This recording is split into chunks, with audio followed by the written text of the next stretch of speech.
অতি সাম্প্রতিক কালে লেখা আমার একটা কবিতা আবৃত্তি করে শোনাচ্ছি।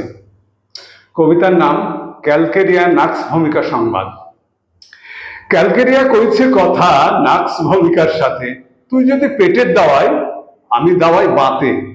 তুই যদি পেটটা রোগা আমি স্থূলকায়, তুই যদি খিটখিটে ভাব আমি শান্তকায়, তুই যদি সুরাটি খাস আমার ডিমে মন, তুই যদি কোষ্ঠবদ্ধ আমার পেট কনকন, তোর যদি হিক্কা ওঠে আমার ওঠে জ্বর, তোর যদি লিভার ব্যামো আমার স্টোনে ভর, তোর যদি হার্নিয়া হয় আমার যে হয় আব, তবুও কেন তোতে মতে গলায় গলায় ভাব, তোর যদি শীতে কষ্ট আমার পরিশ্রমে, তোর যদি বিশ্রামে লাভ আমার শুকনো স্থানে, তুই যদি গাছ থেকে হোস আমি মৌল সার, দুজনেই মানব সেবায় রোগ মুক্তির দ্বার।